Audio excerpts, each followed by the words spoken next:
G'day punters, I'm Mark Duclos. Welcome along to this week's episode of Behind the Boxes. It's actually our last episode for 2021 before we go into a short break. Got a big show coming up. I'm going to talk with the leading UK trainer, Peter Harnden. GRNSW Board member, Kevin Gordon, will be along to discuss the Coonamble Carnival, which in 2022, the first one will be staged over the long weekend in January. We're going to review the Dapto Megastar and the Newcastle Cup. My old China plate, Timmy the Battler Newbold is with us. G'day, Battler. Hey, what a massive week it's been. The announcement of the world's richest distance race, 500,000 to the winner. It staged at your home track of the Gardens. Yeah, g'day, Jerk. Exciting news, isn't it? I'm a proud neighbour Castrian. I think a lot of people know that. And yeah, it was great to hear last Friday when the announcement came through that the richest staying race in the world will be conducted in Newcastle at the Gardens. As you said, I've got a great affinity with the track. I was working at the track in the early days when it was getting built, and in the first couple of years it was open. Only lived family home 4 or 5 minutes up the road. So it is great news. It's great that the race has gone to a regional area, like we saw the Country Classic go to Dubbo. As we know, the majority of our participants are in the regional areas, Duke. So, yeah, it'll be exciting for the town. There's no doubt in the world they'll get right behind it because it's what Newcastle do. They love their own, and I can see them really pumping it up in the weeks leading up to the race. So, yeah, exciting times, Duke. Well, the $500,000 distance race has certainly made headlines, not just here in Australia, but across the world. And right now I'm joined by leading UK greyhound trader, Peter Harnden, who has expressed interest in bringing a dog down under to try and take home our cash. Pete, welcome along to Behind the Boxes. This would be a bold move if you were able to bring it off. Yeah, the world's a changing place, and travelling over to Australia nowadays, as much as you think it's the other side of the world, it's actually not that bad anymore. I've looked at the costs. It's not too enormous anymore. And really, the welfare of the dogs is a lot better than what it would have been. So, you know, you can guarantee that the dog will get there in one piece and be able to compete in how it should be. So they've changed the rules over the recent years, the Australian Quarantine Service. You now require to have a rabies shot for the dog at least 6 months prior to travel. And they've reduced that quarantine period here in Australia, Pete, where you only have to spend 10 days in quarantine for the dog. Yeah, that's the big difference. The rabies jabs, they're not no issue. It was always a quarantine, so you couldn't really take a star like Pippy over there and leave her with somebody for weeks on end. But 10 days, that's not an issue. As long as the kennels are all okay, and I can imagine there would be, you know, the 10 days isn't an issue. She'll settle down okay, come out and go into a trainer's kennel over there with me. And we've just got to sort that side of it out. I only just heard about the $500,000 and it just picked my ears up. I thought we could only ever dream of that sort of money. I mean, I think our derby once upon a time was 250,000. It's still good at Toaster, really. They put big money into it, Toaster. So you're probably talking $400,000 now. But that's for 4 Ben dogs. Well, your 4 Ben dogs are running for $1 million. And I was told there's 2 of them this year. So, you know, it's not just me. Other people in Ireland are waking up to the fact that the big money is in Australia. And if you want to earn the money, these dogs are good enough. You know, there's not much difference between our dogs and yours. I can assure you of that. And staying racing over in England is big. We had a long chat on Saturday night, and we were talking about a lot of things greyhound racing, both in the UK and here in Australia. And again, you know, a race like our $1 million chase in 2022, there is 2 runnings of it. Can you give us an idea as to how UK greyhound participants, how they view Australian greyhound racing and how they view our setups, our facilities, our racing and our chases? Well, I think the biggest thing was when COVID lockdown came on and you carried on racing through that. People like myself, we've always punted. We understand greyhounds, and because we couldn't punt on our own greyhounds, we all started watching Australia. And I think it was through COVID that really we all picked our eyes up to what Australia do, and the view of your tracks and, you know, the conditions, it's just unbelievable. You know, I'd probably say Toaster is the closest we've got on a level to you guys. And, you know, your timing boxes where you can see the times come out, your splits. Ireland have started doing it here, but to try and get it over here, it's just like people don't want to do it. People don't want to improve. And we'll shout about it. We go on Twitter and we ask to have these sort of same things what you've got, but it just doesn't seem to be happening very fast over here. And it's old fashioned, and we've got to get into the 21st century. And you guys have, and you're showing the way. And I just wish some of these people who had the actual chances to change things watched and looked at yours and thought, we want to get there, but they're earning good money, so why should they? Well, they need to. Yeah. Oh, look, I've been lucky enough to travel the world and see greyhound racing. I was at the old Wembley. I went to Wimbledon. I've been to Craverd. I've been to Hove. I've been to Shelburne Park and Harold's Crossing in Ireland. And I have to agree with you, Pete. The one thing that is so paramount for us here is the preparation of the tracks. And I've got to say, the last time I went to Wimbledon, I was quite amazed. The depth of sand and just the lack of preparation. Like, we've got a tractor that goes around leveling the surface, in between every race. Never saw that once.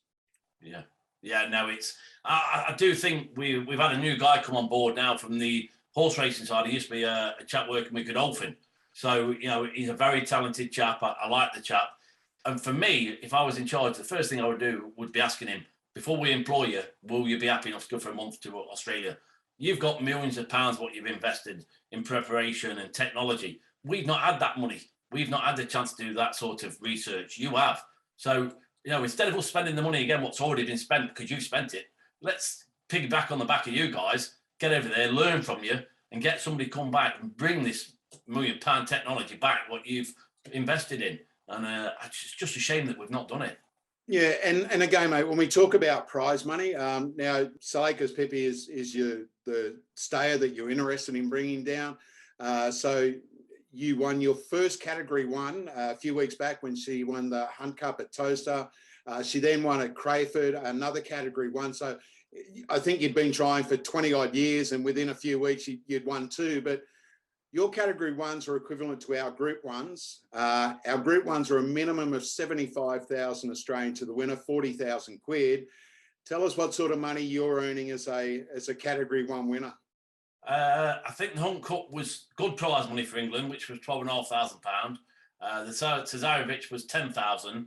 So I've probably earned $50,000 for 2 wins. 2 Group 1s. 2 Group 1s. So over there, what you're talking, 150 minimum. Yeah. That's it. And it's just a massive difference. Just a massive difference. And that has implications everywhere. Our normal races compared to you guys, the pennies. And, it all impacts on the welfare. You're paying for kennel lands, how many kennel lands you can have, heating costs and everything. It's just, that's why your facilities are so much better. And, you've got on top of the antis a little bit in the welfare side of things over there. And you can with that sort of money because, welfare does cost. And we need this money coming in from the same people who pay you guys, pay us, and they seem to pay you more. And they're happy enough to get away with paying us less. So it's got to change. I'll speak about Salacres Pippy in just a moment, but just to give our viewers and our listeners a bit of an idea as to your training setup. Your kennel complex is at Ruddington. It's 130 miles north of London. Your nearest track is Nottingham, and up until earlier this year, you were racing there, which is literally only 5 minutes or 5 miles away from Ruddington. But you switch tracks. You're now racing at Toaster, which is around about 60 miles south of Ruddington.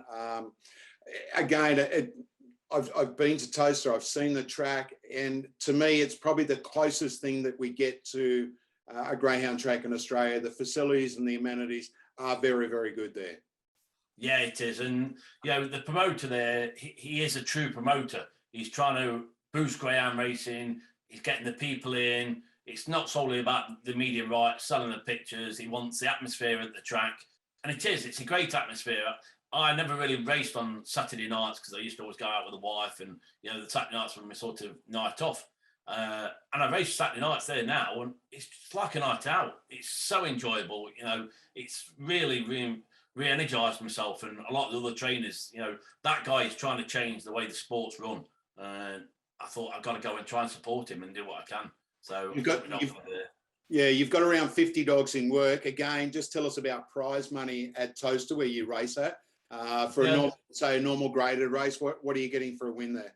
A normal graded race for a win there would be £140. So what, $280? So that's what would that be over there?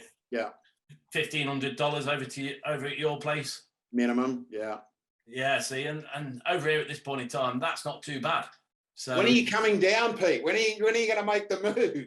I tell you what, do you know if it was? But actually, I have got a nephew who's younger, and he's still like going to take over. And I've got a really good friend over in Ireland, in Leandalen, and we have discussed so much about what it would take to get another kennel over in Australia and get over there, because it's not just solely about the money; it's the lifestyle you can lead and how you can deal with the dogs and everything. And it's, if you want to do it and you want to do it properly, you know, Australia's the place. I know there is rumours that, you know, they might start out in Saudi Arabia, starting a track over there. There's plenty of money over in Saudi Arabia.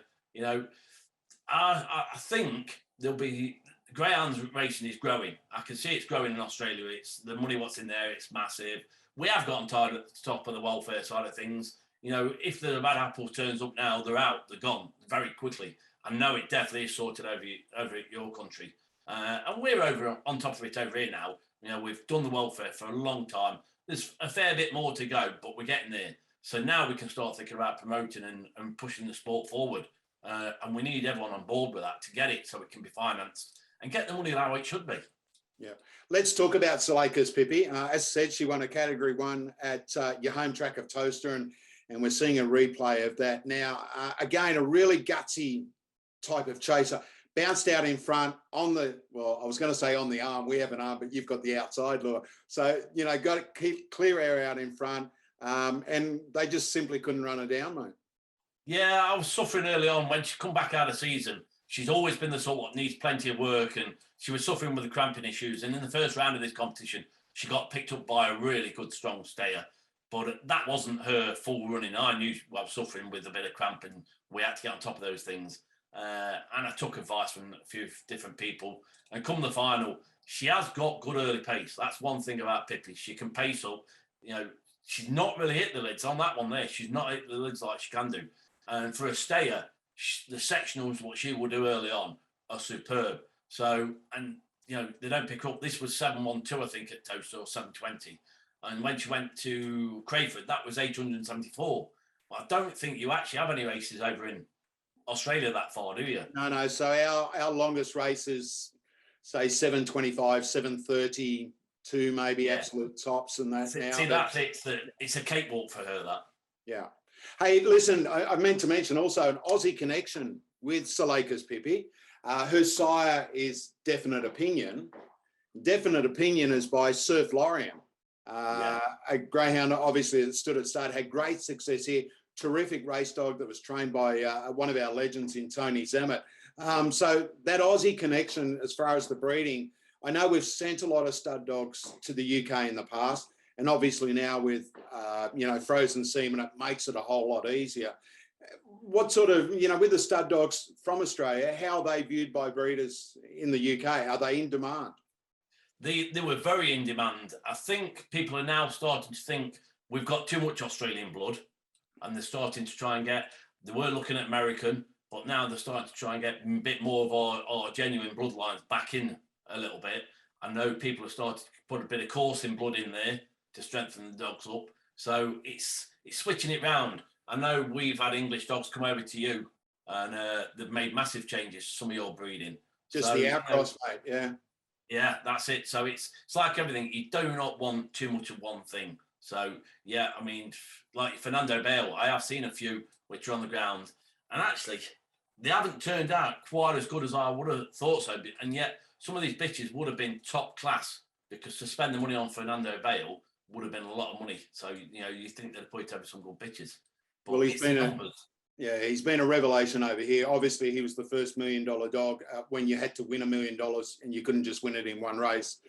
Leading sire, champion sire. And you're right, mate. It's like any stud dog. They get a good bitch. It's no guarantee you're going to get winners. Hey, listen, when do you think it's a realistic possibility of someone from the UK like yourself coming down under with a dog campaigning for one of our big races, mate? I think in the next 2 years, there'll be definitely dogs come over to Australia. I 100% think between here and Ireland, there will be dogs coming over to Australia. Whether they stay in Australia afterwards is to see. You know, if they go and win one of your $1 million races, why bring them back home if there's another race further on down the line? Settle down. I think you're getting a bit in front of yourself there, bud. I like that. I like that. Hey, listen, did you see the cricket? Did you see the cricket last week? You don't always win everything. You have to understand that. That's the thing. Yeah, but it's will we get the money out? Will we get the money out? That's the thing. Hey, mate, great chatting with you. I'd love to stay in touch with you throughout next year. This is our last show for 2021, so we're ending on a big high having someone like yourself on there, mate. I really appreciate it. And as I said, we would love to see the Poms, from the motherland come down under and take us on again, buddy. Definitely. Thanks very much. Hey, Badler, we're making headlines all over the world and with good cause as well, because we've said it. So many other people have said it to us. Has there ever been a better time for New South Wales greyhound racing? In a nutshell, no, Duke. No. And we can just see the traction we're getting overseas by these big announcements, these big record prize money races.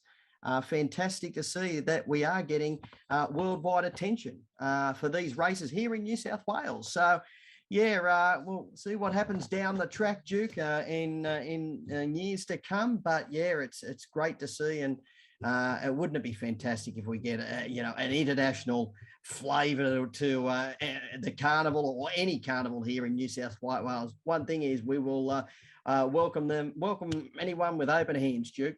Yeah, and look, Battler, we have had a precedent. A number of years back, we had dogs from overseas come down for the Top Gun. They do face an uphill battle. I mean, the variances in, as we just heard from Pete, they race with an outside lure. They're seated as far as their box draws. They only have 6 starters in a race, and they're coming down under after an arduous plane trip. It is a tough task. But again, if we can get that coverage overseas, imagine what it does for greyhound racing, particularly here in New South Wales. Oh, it'll be a bloody tough assignment, Duke. There's no doubt about it. To happen to win it, it'd be just remarkable, really. But getting that attention is the big thing. We're getting to the rest of the world and telling the rest of the world about Australian greyhound racing. We saw that on the weekend with the attention with this race. So, look, hey, early days, we go back to the Melbourne Cup in the early days. I know we're talking thoroughbreds and greyhounds, but they're obviously different. But it took a hell of a long time for the first international to win a Melbourne Cup vintage crop.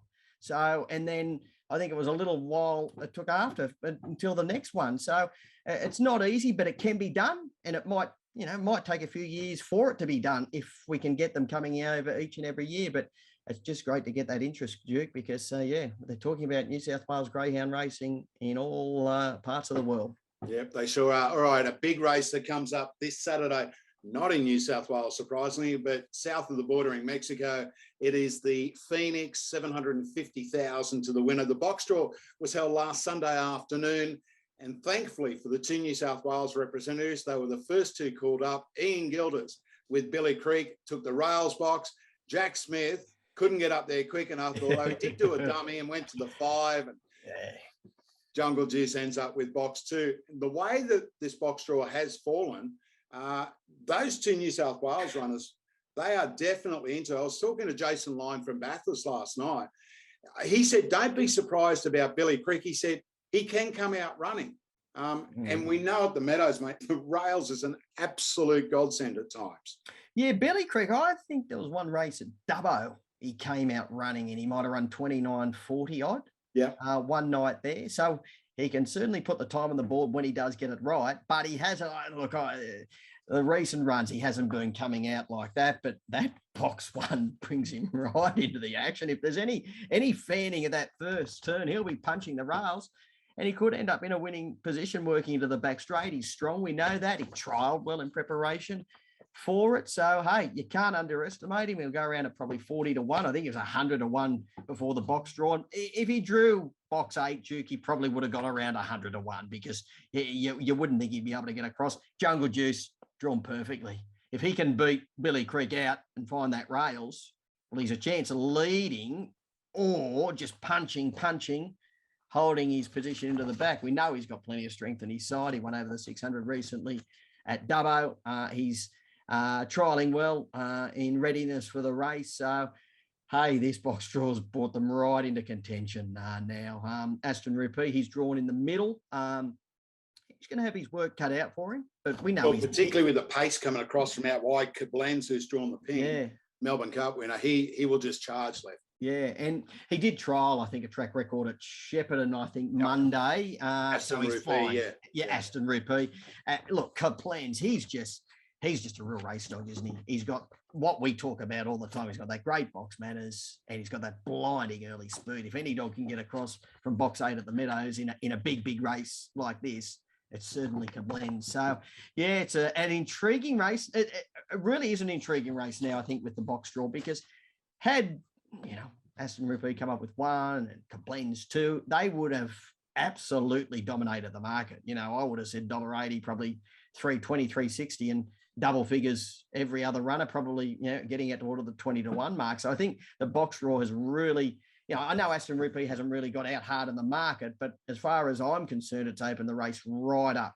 And we've got 2 undeniable chances. Yeah, well, that is the big Phoenix race coming up at the Meadows on Saturday evening. Good luck to Ian Gilders and Billy Creek, and to Jack and Marie Smith with Jungle Juice. We'd love to take their money and bring it up the Hume Highway. They've come up and seriously, it's been a procession. The gold has flown to Victoria, although not in recent years. Not the last couple of years. No, we've had $3 million chases. Yeah, but let me tell you, before that battle, for 20 years, it headed south quite often. I know the egg. I don't know. I've lost count of how many eggs they won in a row, but it was getting embarrassing there at one stage. But hey, we've won a few $1 million chases. Yeah. We're going to keep that trend. That leads into 2022. What a year we've got coming up for us. You and I think our jobs are safe at the moment, right? Just due to the volume of work that we've got on. But I don't know. January. Yeah, I know, true. There's no such. Hey, who cares? It doesn't matter. There's no such thing as a certainty in life or racing. But look at this. January we kick off Pulse of Thunder, National Derby, National Futurity. That just sets the scene for the entire year. We've got the Country Classic. We've got the first of the $2 million chases. We've got the Golden Easter egg. We've got the $500,000 distance race. It just goes on and on and on. Vic Peters, Peter Mossman. Don't forget the Nationals. The Nationals are going to go to Sydney next year. And then again, the second $1 million chase. I think looking through it all, Duke, we are amping up our live coverages, which we did one at Dapto last Thursday night. But I think all bar Feb between January and September, we've got a live host in every month, all bar February. So, it'll be a busy time, just feature races galore, basically monthly all the way through. So it'll be an exciting time to be involved in greyhound racing in our gigs as a fan. But I'll tell you what, as an owner and trainer, because I'll tell you, there is a stack of prize money to be won. Timmy, I've got to tell you, so we do try to source dogs for a number of clients that I've had for years and that. Since we announced that race on Friday, I reckon I've had, I always get phone calls from people looking for a stayer, right? It's just one of those things. I reckon I've had a dozen phone calls. Yeah. People saying, can you keep your eye out on a stayer? If there's a stayer come up, can you keep your eye out? Yeah. I go, the stayer, that's only one race, boys. Yeah. I said, you've got the middle distance, you've got the egg, you've got the chase, but people just love to get a stayer. And again, with that money on offer, someone did a tally for us the other day, and it was just, we went to a new level with our prize money. Graded races now over 440 metres, 2,000 to the winner. Maidens have gone up. We've got another prize money increase coming next year. That's no secret. I know we sound like a broken bloody record, but geez, how good would it be to have a good dog? Any good dog. But look, it's hard to buy them now. We know that, because you've got to have very deep pockets and you've got to pay overs. But be prepared to pay overs. Not too many people are prepared to pay overs. I don't like paying overs, but you have to in this day and age, because the prize money's there to be won. And particularly if you're an owner-trainer, where you keep the lot. Yeah, you get the lot. But if you're just an owner and you're going out to buy one, and then you've got to basically, pretty much 50-50 for the trainer. So you've got to win if you're going to pay the big dollars, you've got to win a big race to make it worthwhile. It'd be nice to get a handy one going into next year, Duke. And look, we're getting back to a little bit of normality. We're recording this show today on Wednesday, December the 15th. Masks have come off. You know, although COVID numbers are up in New South Wales, but we're getting back to those regular things that we were doing pre-COVID, pre-lockdowns and that. So, you know, cross fingers, touch wood, do everything. We just hope 2022 is relatively trouble-free as far as, you know, that side of the things are concerned. And again, when we talk greyhound racing, one of the real iconic carnivals, Timmy, is Canamble. And I'm not sure whether you've been there. I've been to a couple, but I know for a lot of people, bucket list things like going to see the Eiffel Tower or Disneyland or things like that. For a lot of my greyhound mates, their bucket list thing is to go to Canamble. Joining us now and behind the boxes is Greyhound Racing New South Wales board member Kevin Gordon. And Kev, you've got to be punt fit, and depending on the crew that you're with, you've got to be drink fit as well. That's true, Mark, and yeah, thanks for having me on. Yeah, it has been a nightmare for the last couple of years, but when the president, Graham Pickering, decided to put it off last year, he just didn't want to let it go for 2 years without running the carnival, because you know what it's like, out of sight, out of mind for a lot of people. So we elected to run it in January. Not the best time of the year at Canamble, pretty warm. However, this is just basically to follow it up from October of last year, and it will also run in October in 2022 as well. So it'll be like the $1 Million Chase. We'll have 2 versions of it in 2022.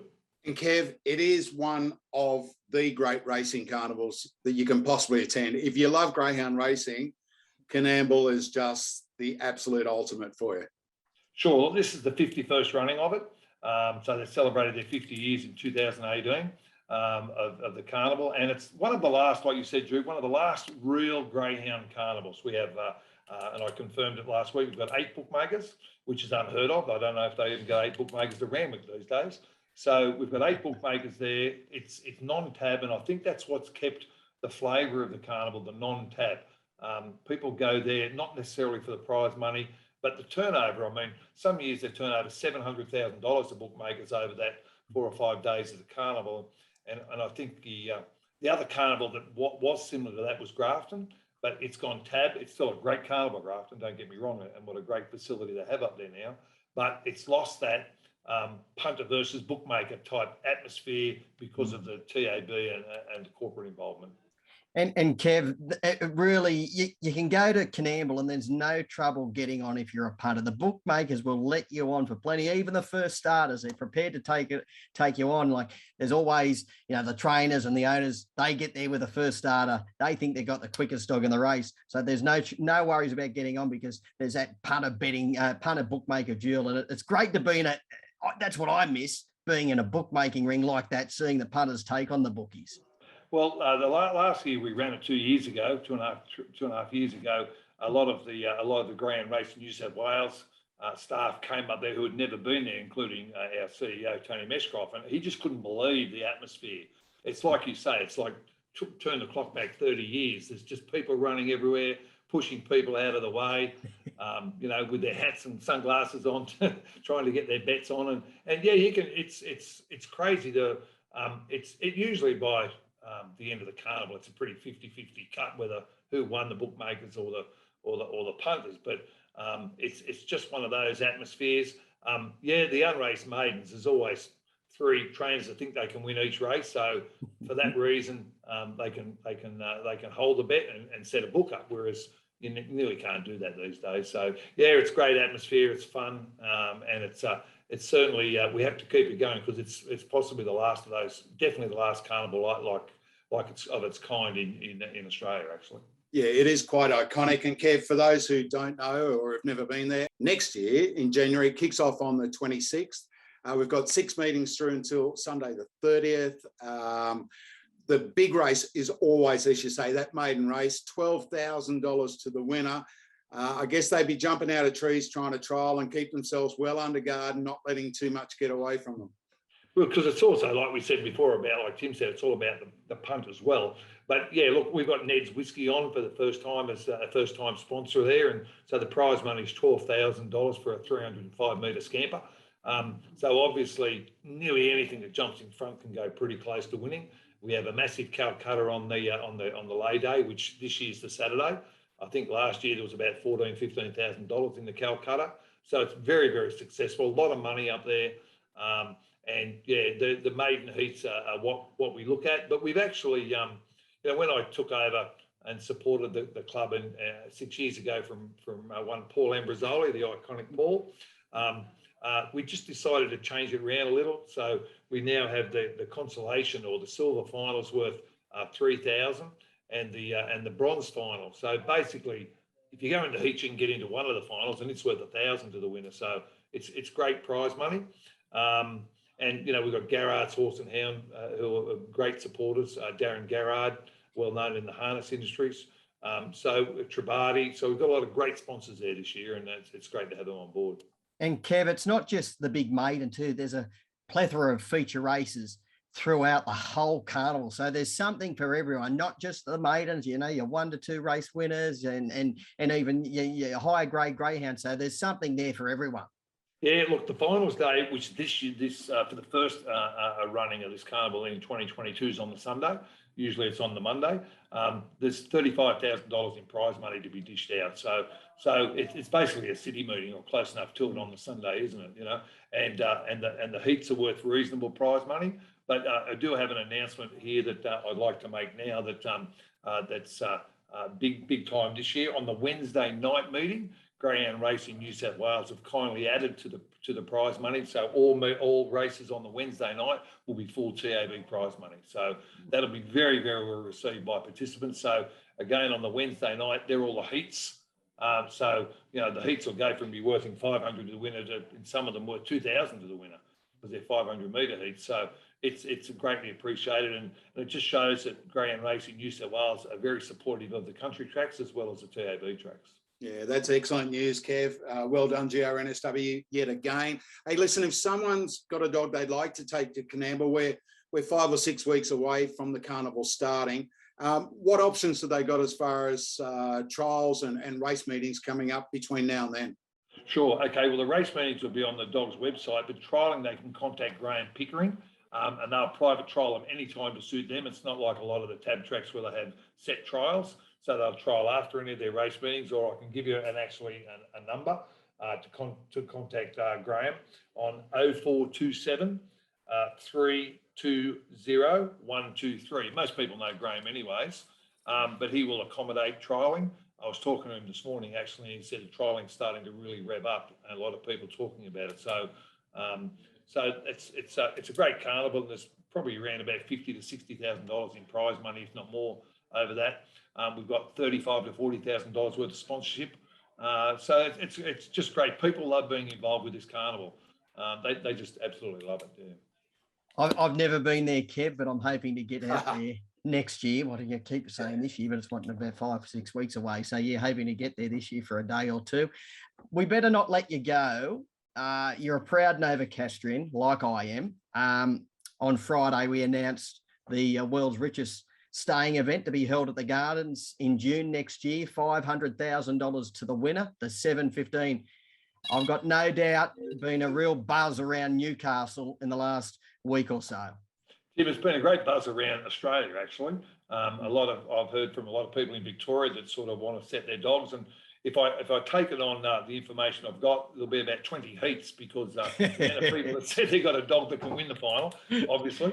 But yeah, look, particularly around the Hunter Valley. I mean, I was at the Gardens on Friday after it was announced Friday morning, and it's just the talk of the place. I mean, other than the thoroughbred $1 million race that was on about 3 weeks ago, other than that, it would have been the richest racing of any code in Newcastle ever.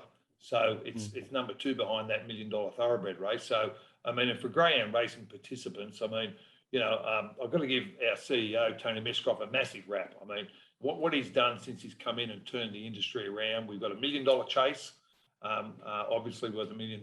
We've got the 600-metre race worth $125,000 to the winner, richest race 600 in Australia, in the world. It's a dubbo, so it's gone regional as well.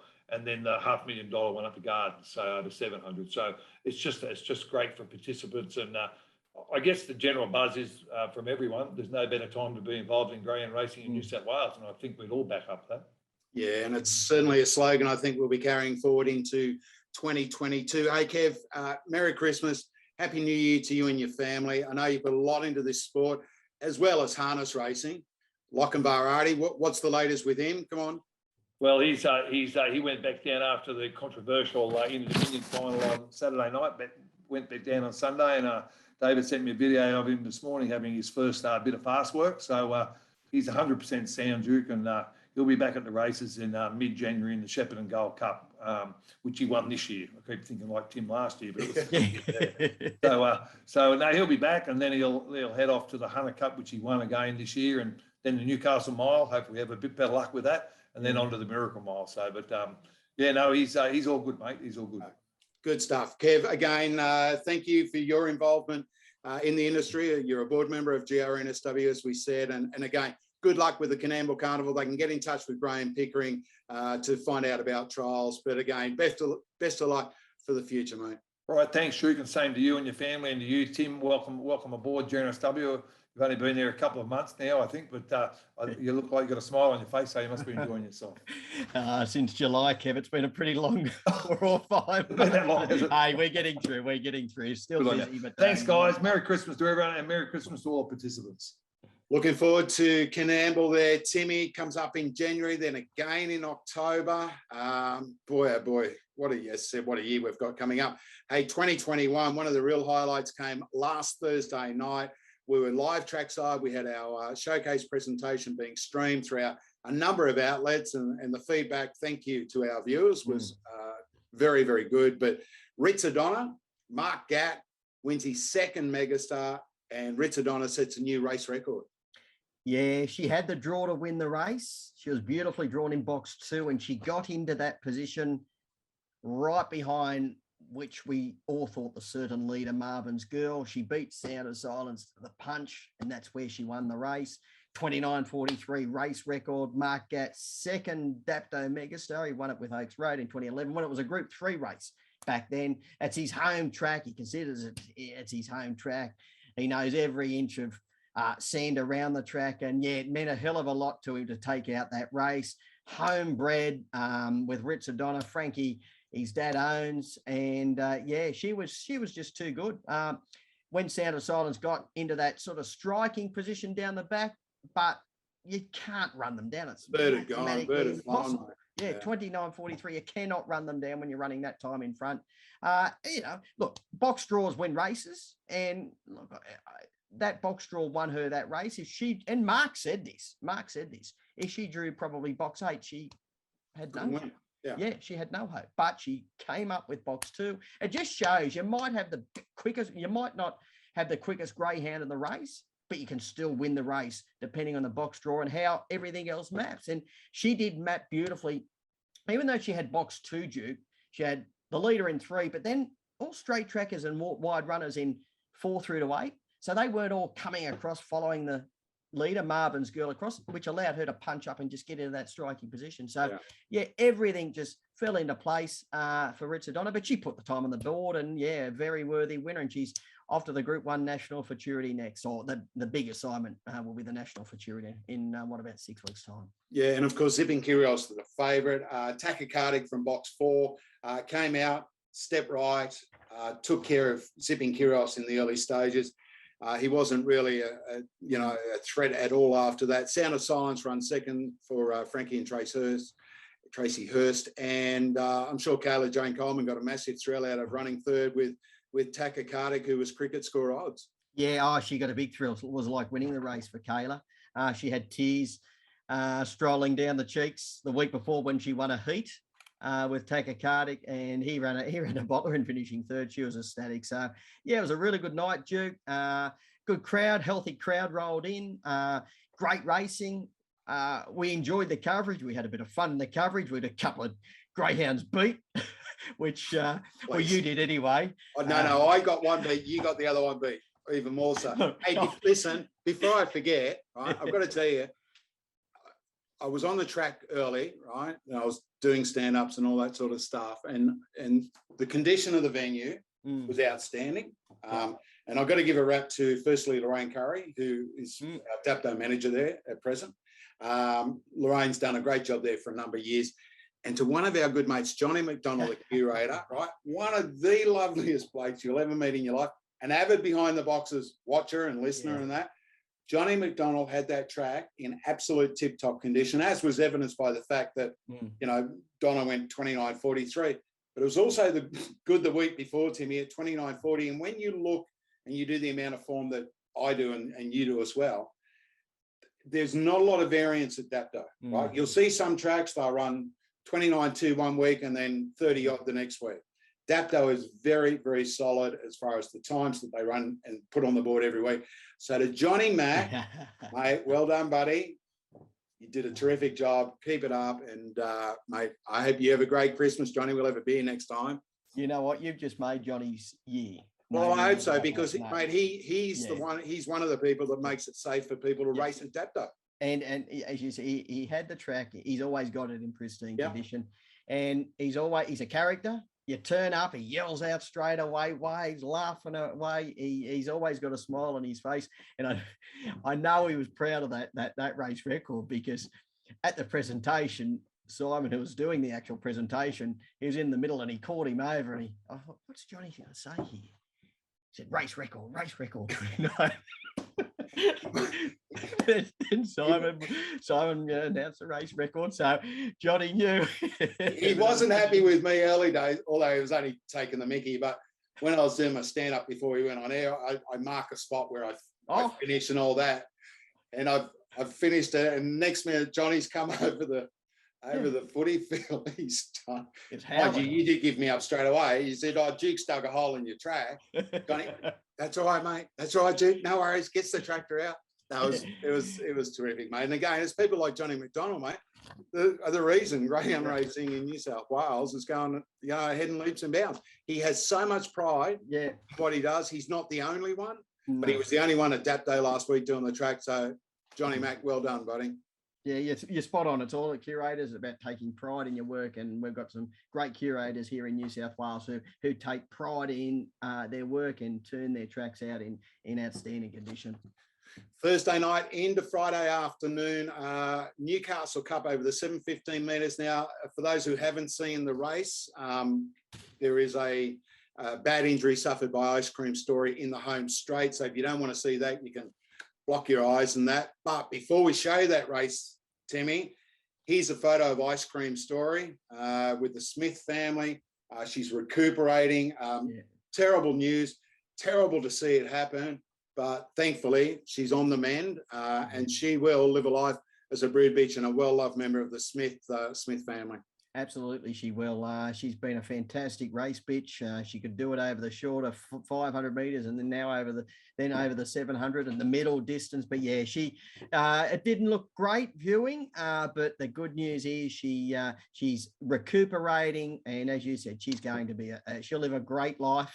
And she'll be, I'm sure she's going to throw plenty of winners down the track. And I dare say her pups would be worth a pretty penny just quietly, Duke. When it'd be interesting where they go, what side they go to down the track. Obviously, we'll find that in months to come. But yeah, I'm sure she'll be a great broody. And yeah, she's been a ripping little bitch in her career. She's made many feature race finals. And yeah, it was unfortunate what happened.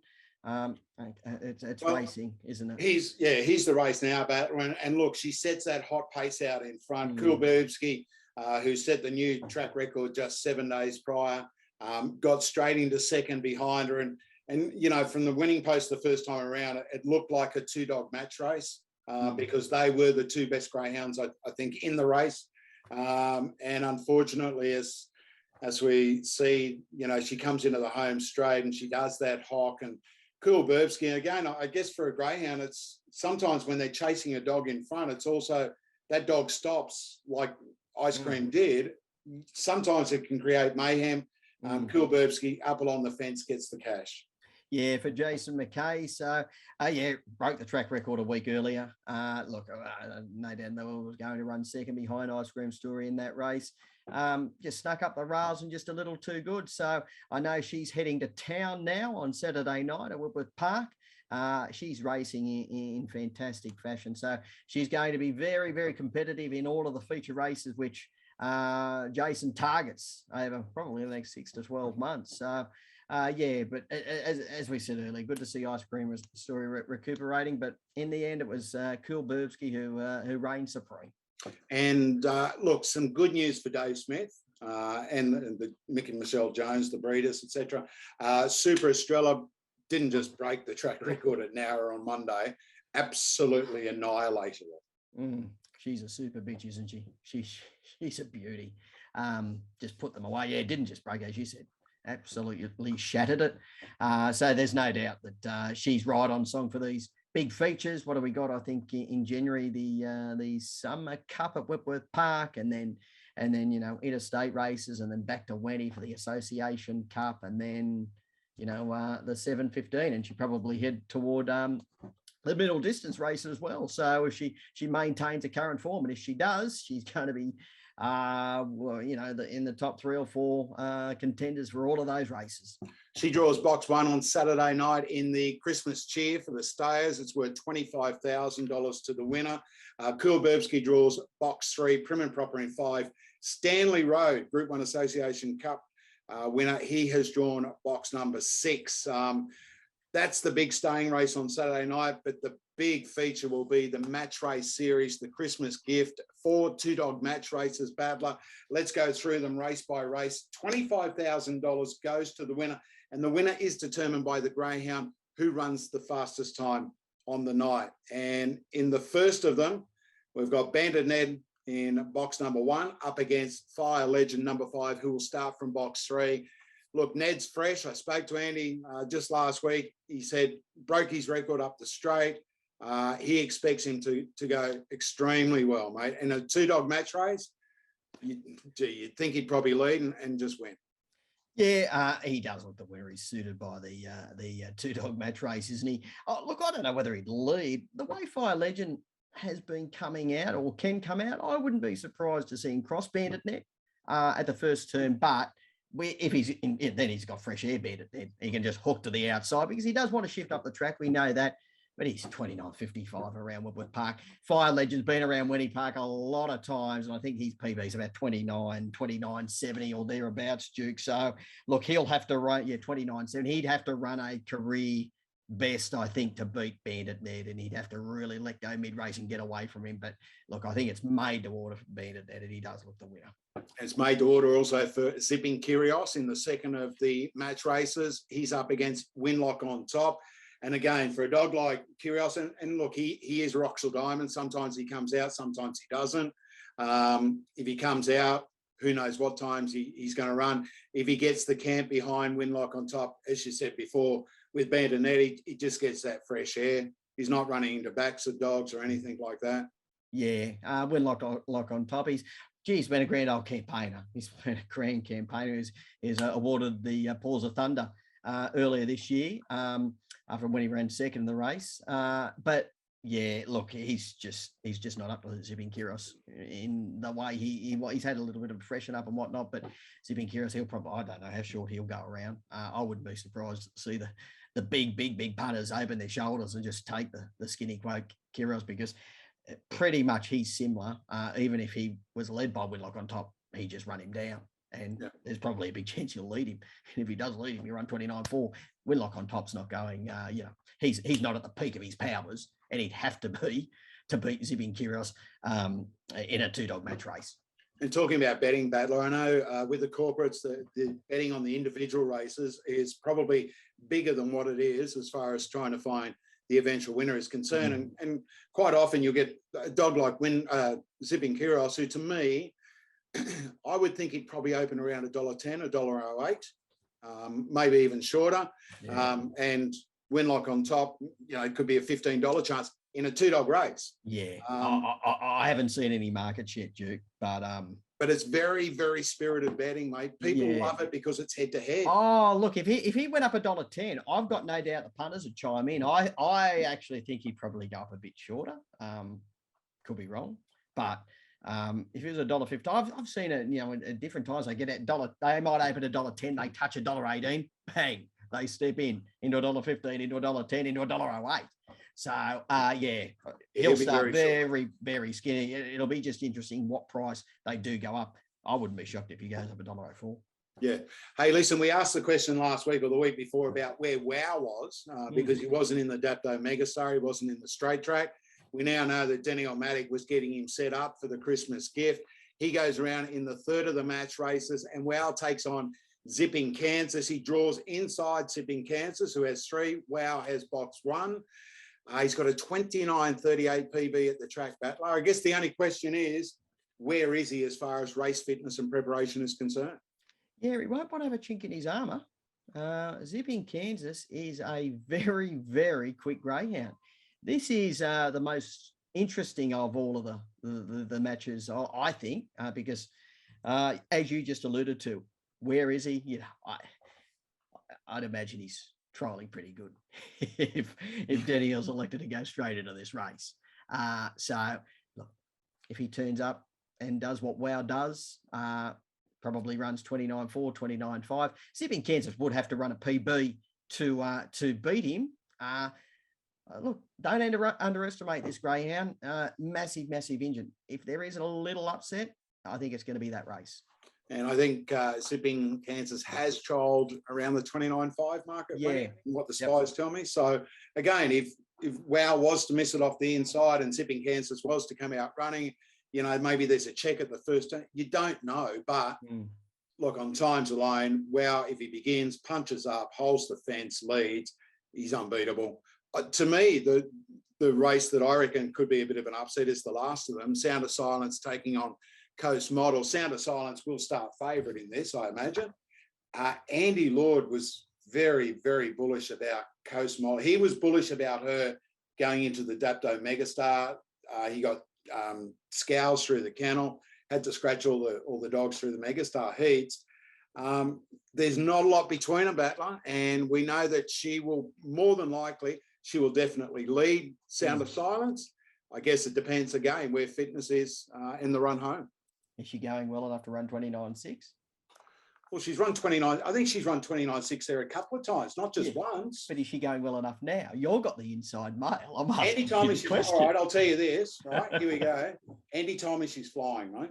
Never had her going better in her life. So if she's going better than what she was ever going before, to answer your question, yeah, she would run 29.6. Well, she's got a PB of 29.62. So this could be very interesting. We know what Sound of Silence can do. He's got a 29.65. So she has actually gone quicker, but he'll be suited by the match race. Absolutely. And even if she does she'll burn him off. But then can he hold on to a mid-race? And if he does, I think it'd be too strong. But again, if she's running 29.62 in front, it is hard to run them down. So yeah, that is that might be another very, very interesting match race. I think the final two, they're the more open of the 4 matches, no doubt in the world. All right, overall times, who are you tipping to win? Zipping Curious. Oh, question without notice. Yeah. Zipping Curious. If he can go straight to the front, look out. 29.30. Yeah. I'm gonna throw Wow in. You got inside mail there? No, I've got no mail whatsoever. But I just know he's ideally, I'm banking on him coming out and beating Zipping Kansas to the first turn. If he's anywhere near his best at 38, I mean, look, I reckon I love match racing, and I've been harping onto the boys because I did so many of the Speed Star series in Melbourne. I know how, like, our key demographic with punters is 18 to 30. Right? They love it that it's so fast. They also love the match race where it's just head to head. I'd love to see us put on a night of match race series similar to what they do with the Speed Star in Victoria, mate. Yeah, thoroughbred punters love it. I've got a lot of mates who are thoroughbred punters. Absolutely love it. Love playing the multis, $1.08 into $1.15 into $1.60, $1.80, all of that. It is very popular. I love it as well. So it's going to be a good night Saturday night. Looking forward to it. Just realised they didn't have the lights on.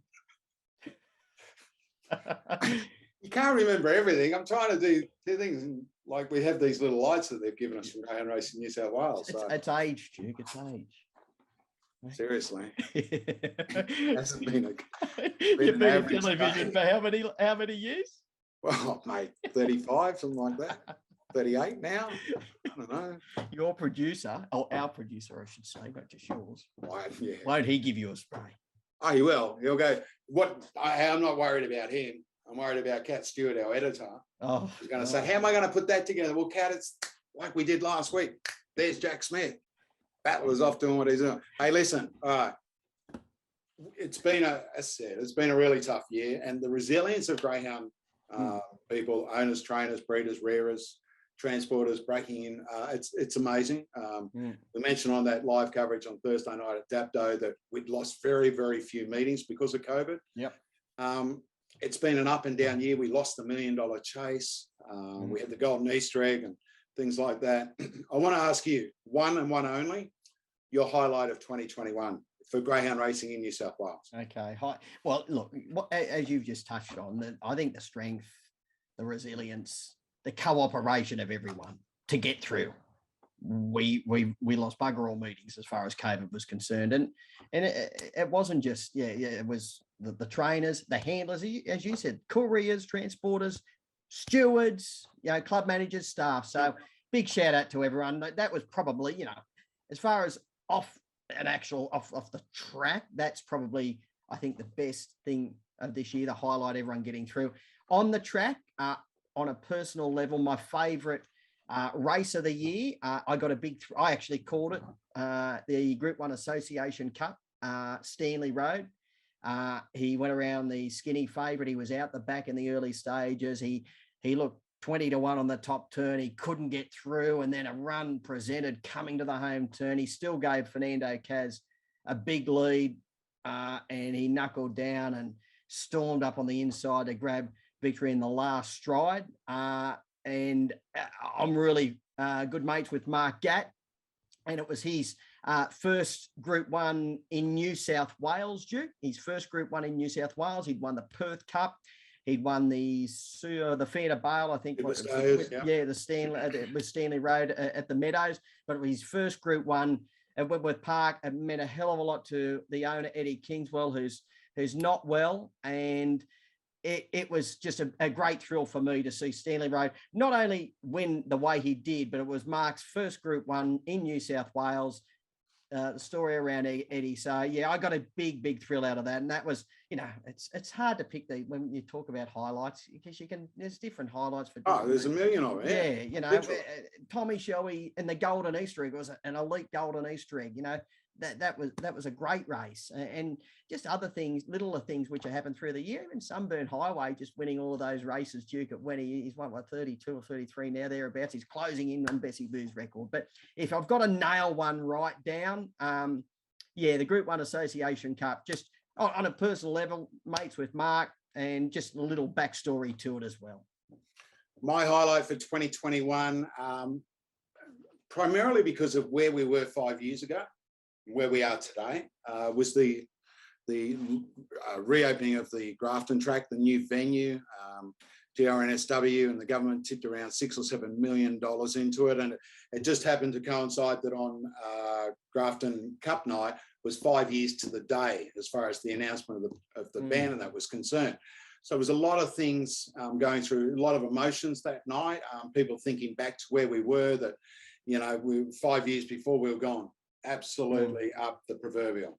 And there we were standing at Grafton on the 8th of July with a brand new surface, now recognised and regarded as one of the best venues in Australia. So I guess the track and that is one thing, but to me it was the fact of where we'd been and where we got to in that 5 years, because for a lot of people, it was very tough times, mate, and very tough mental health with people who have been in the industry, and all of a sudden they were told that there was no more industry. So to think of where we were 5 years ago to there, and I mean, look, it wasn't the only track, Richmond straight track as well. That's right. But it just happened that it coincided with the anniversary and the dates and all that. So to me, though, it was a great highlight, and again, we've got plans moving forward, and people say, how can you keep going with new things? No, as you and I both know, Battler, there's stuff that's coming in 2022 that's probably going to blow their minds as well. And I'm so proud, honestly. I'm so proud to be part of it now. Yeah, exciting times, Duke. But mentioning the opening of the Grafton, it was quite remarkable to Phil on that night. And yeah, I don't think there's anyone in greyhound racing who's entrenched like we all are will ever forget that day. Ever forget that day when he made that announcement. I know I nearly collapsed when I saw it. And yeah, I ended up at the pub that afternoon because I know the meeting I was going to was called off.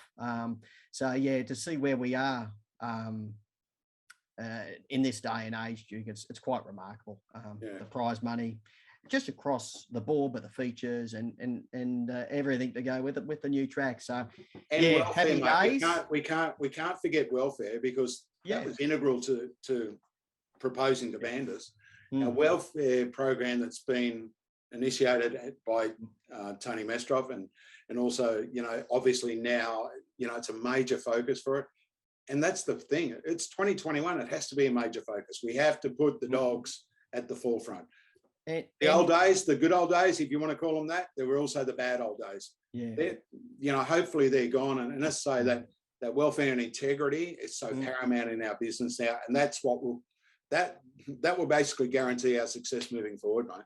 Absolutely. Without the welfare, it's our priority. If we haven't got that right, we're in trouble.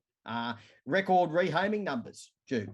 Record rehoming numbers this year. So all, I think it's been an amazing year under very, very challenging circumstances. And I think we went through the tough time. We're on shaky grounds getting through COVID, but we got through and we've come out running, Duke, I think, and looking forward to a big 2022. Yeah, it's been look for a lot of people, and not just in our industry, but it's been a tough couple of years. And as said, today we don't have to wear masks in New South Wales, except in certain circumstances.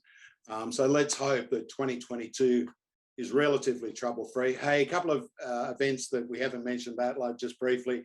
The National Straight Track Championship final is held this Sunday at Capalaba, Fibrillation, Nolson Street, representing New South Wales. And also last night at Lismore, we had the heats of the Lismore Maiden Classic. Milligan for Tony Brett, Queensland trainer Tony Brett, made his way over the border. Apparently got home okay. Milligan set the time set of running 23.81.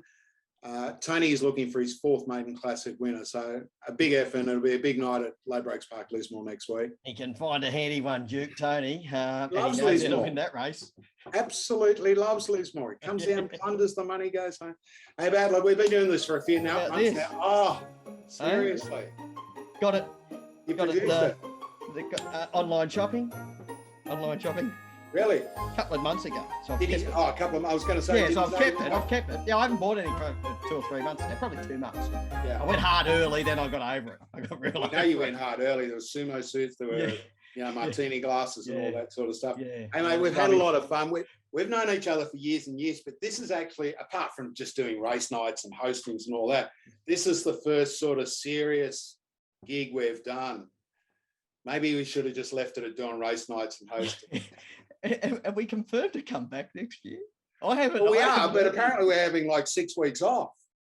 I think that's only to suit our producer, Brad Adam, who, before I forget, big thanks to Braddles, big thanks to Kat Stewart, Angela Iskander as well, who knocks up graphics for us and that. And no, mate, surely, seriously, getting a little bit sentimental. No.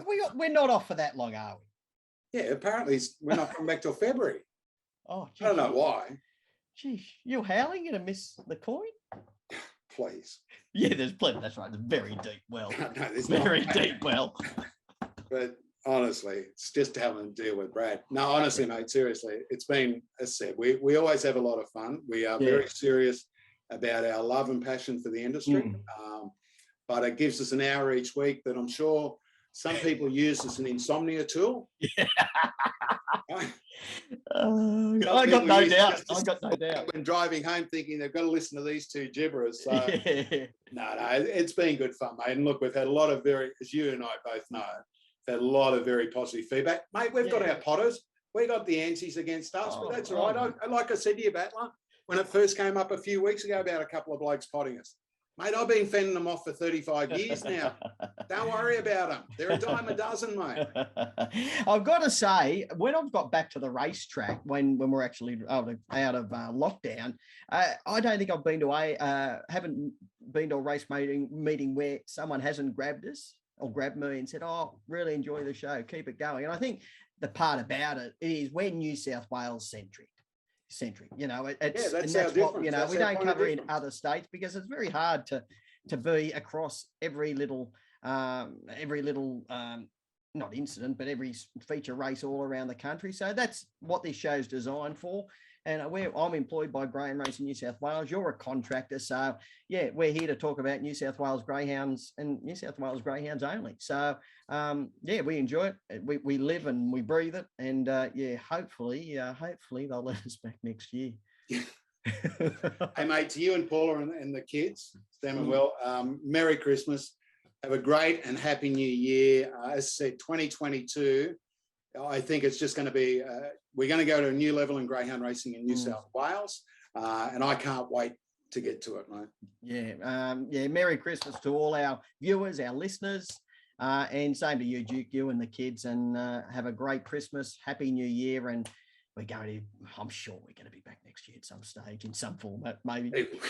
Maybe. Well, maybe I will be. Maybe. Yeah, I could shake you. Haven't told you. Yeah. All right, Timmy the Battler Newbold. To all our viewers, all our listeners, thank you for your support. It's been great. As I said, we love the feedback. We love doing what we do for you. I'd like to wish each and every one of you and your family a very, very Merry Christmas, a safe and happy New Year, and we'll see you in 2022.